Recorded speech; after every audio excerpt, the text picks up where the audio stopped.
So imagine this. You're setting up to a putt. 3 feet, 5 feet, pretty short, right? Put a great stroke on it. You didn't see much break in it, but the ball starts to move to the right. Okay, you missed the putt. So you go back, same spot, same stroke, same line, and now the ball turns to the left. What the hell is going on? Fear not, it may not be your putting stroke. It could actually be the balance and center of gravity of the ball.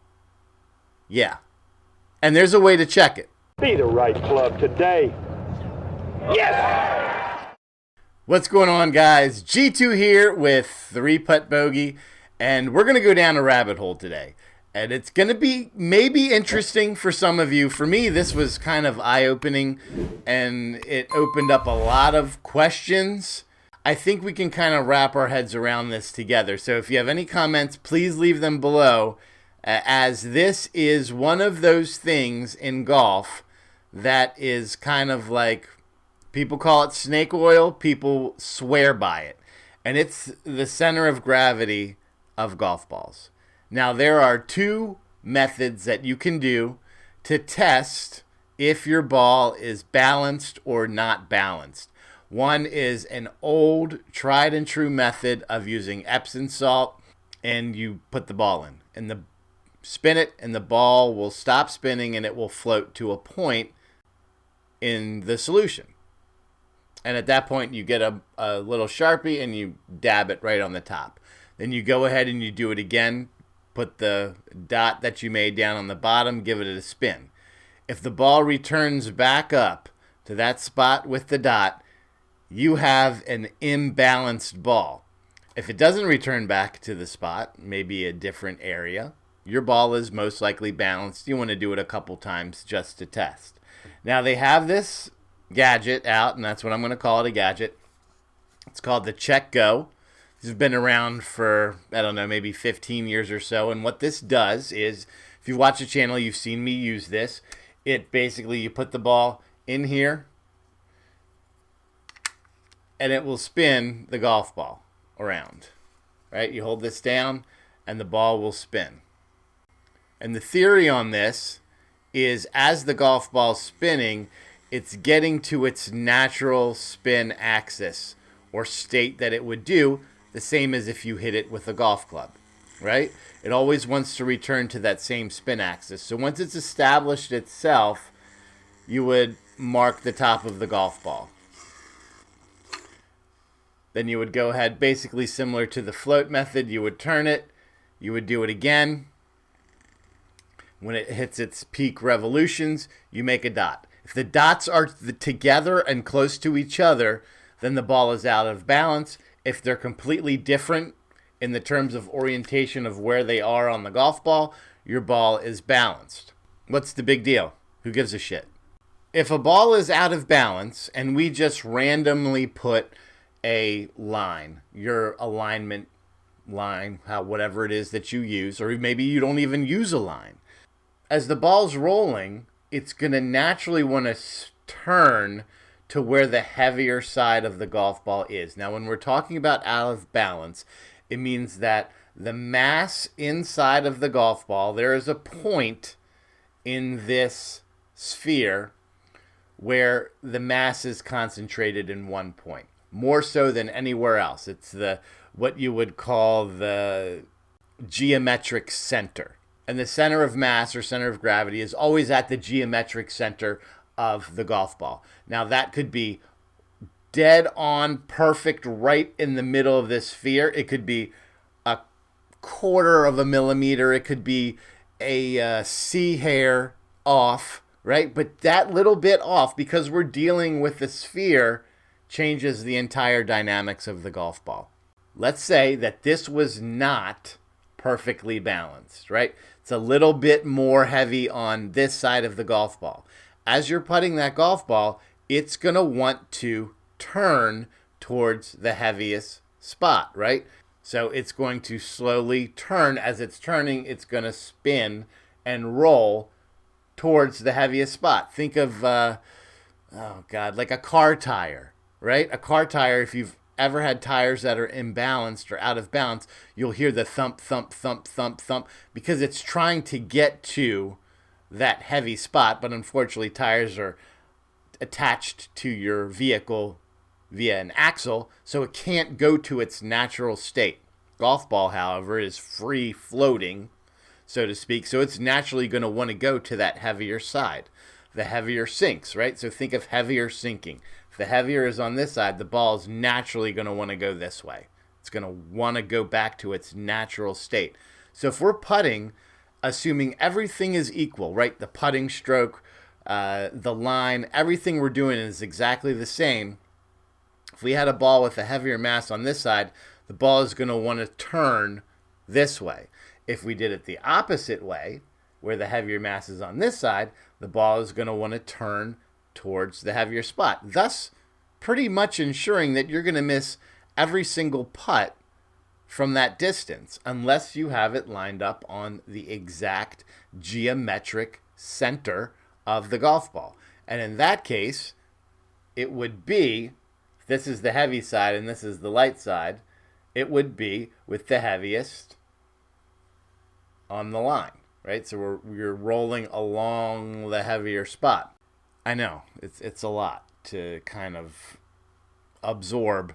Golf is hard enough, and now we have to worry about our balls being out of balance. But it's a legitimate question to propose because I know we've all been there.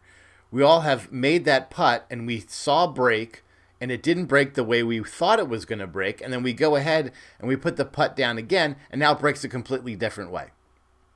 I would venture to say more times than not that is because of an imbalance in the golf ball. The golf ball is sort of self-seeing its way towards its heavier side, and it will turn whichever way you have it aligned.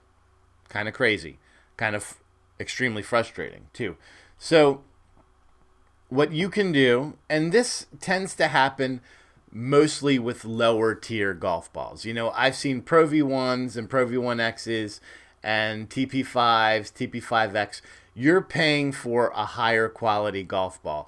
And the way that they test that is through a spinning axis, but they also use an X-ray machine to see how that core is aligned within the golf ball.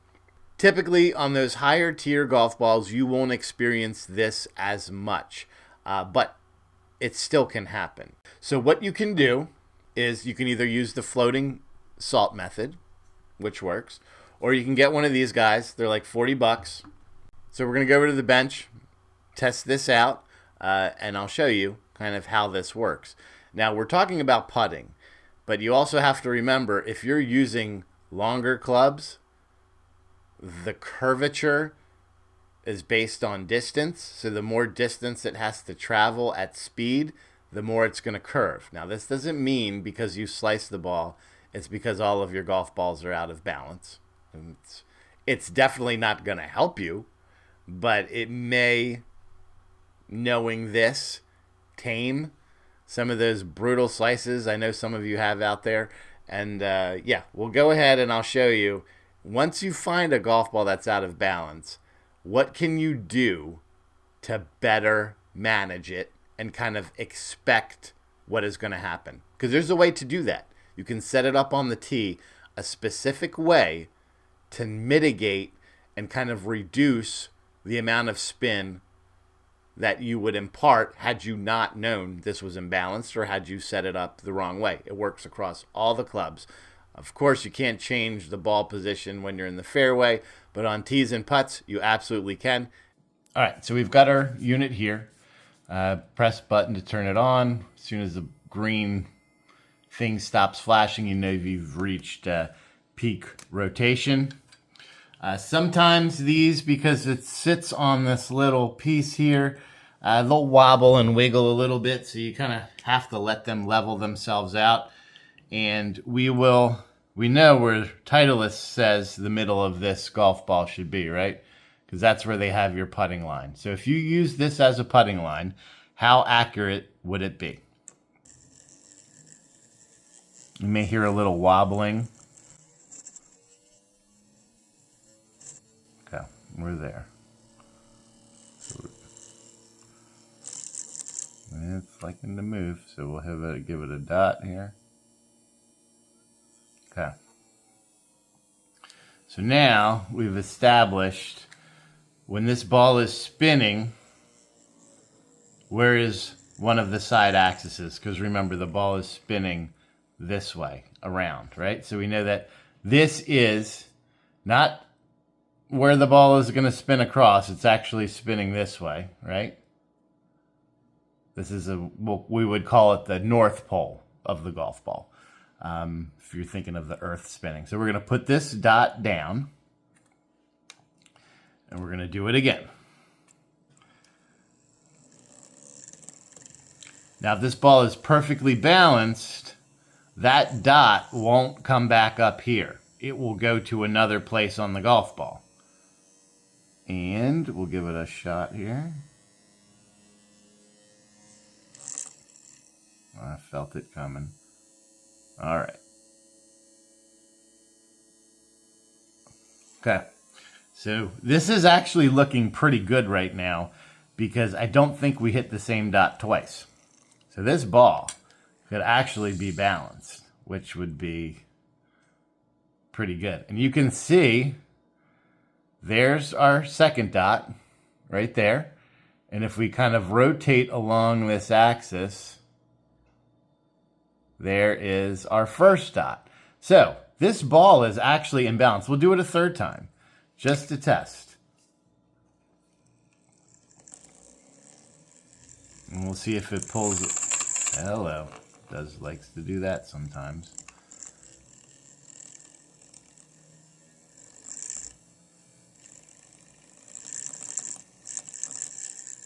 You can actually see it came up to one of our dots.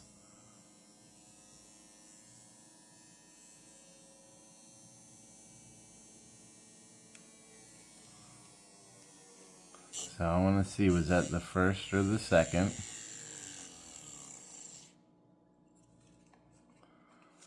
That came back up to our first dot. So we'll flip this on the side. We're going to do it one more time just to see. See how it immediately came up to a dot. Now it's coming up to another one. I can see it.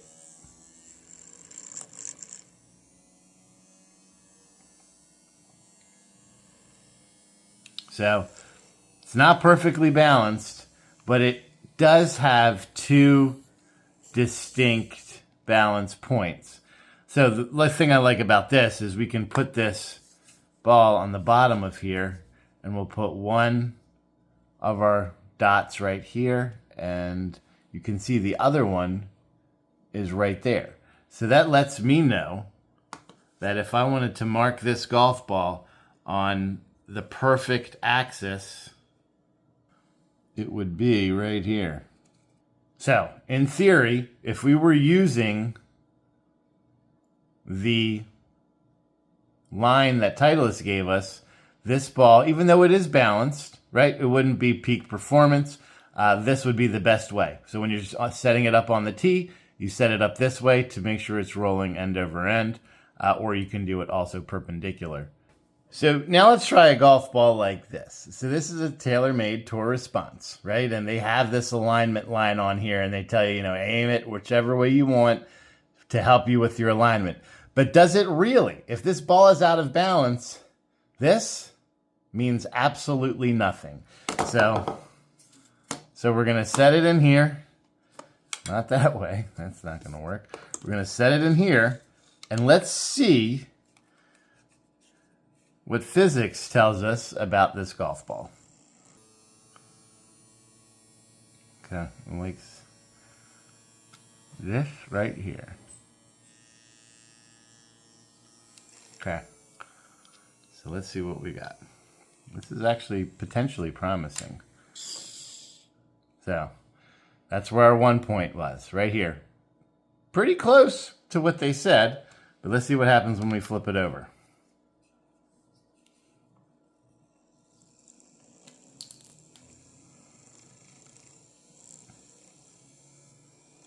It's kind of relaxing to do this, honestly. Before you play around the night before, just spin your balls, boy. Spin your balls. All right, so here's our second spot. We're going to mark that one. So let's see what we got.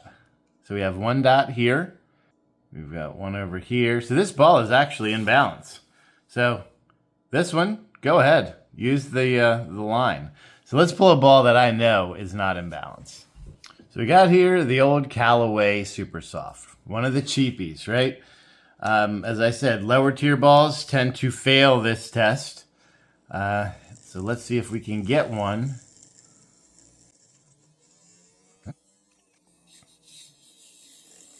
That's our first mark right there. Top of the Super Soft. We'll put it upside down and spin it again.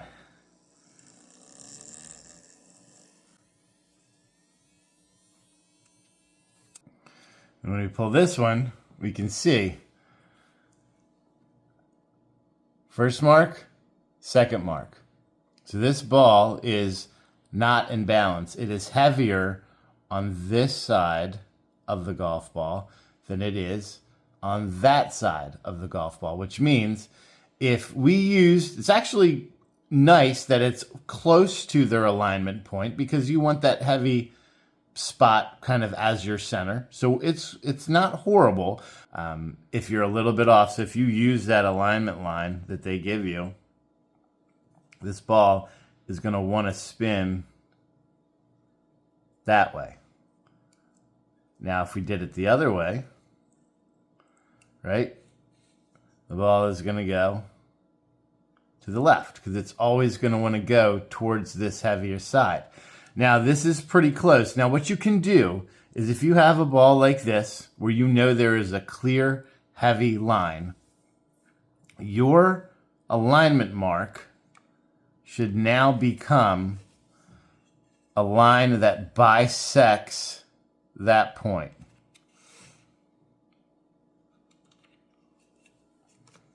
So this would be your alignment line. Just like this.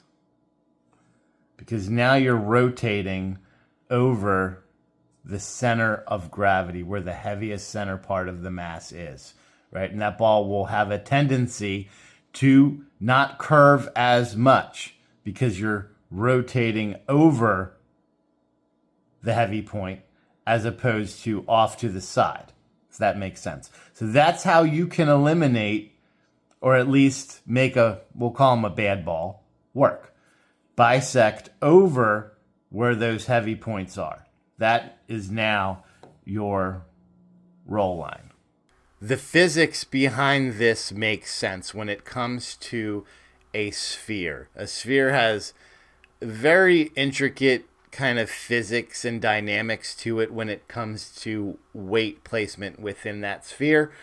Again, going back to unbalanced tires on your car, it's the same principle. Now, I'm going to go a little deeper here for just a second, then we're going to wrap this up. So, is center of gravity the same as balance point? And are those the same as the spin axis? So the answer is unfortunately no. They're three completely different things.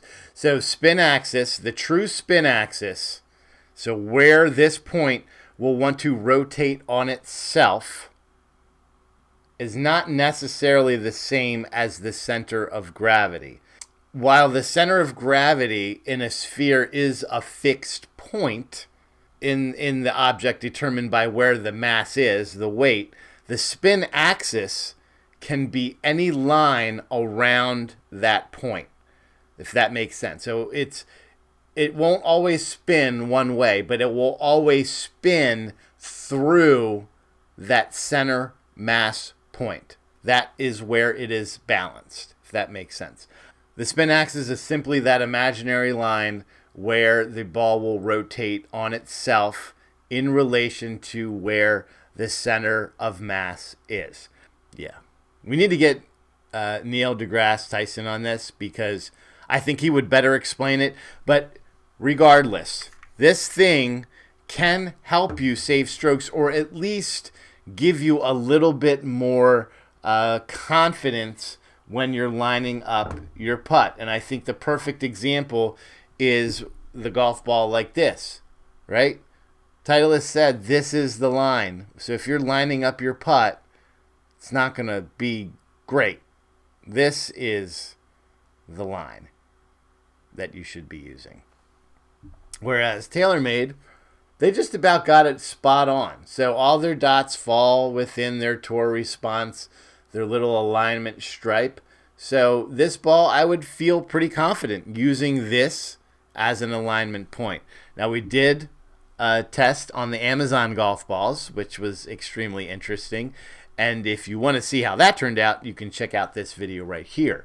But until next time, make sure that you swing as hard as you can just in case you hit the ball G2 out.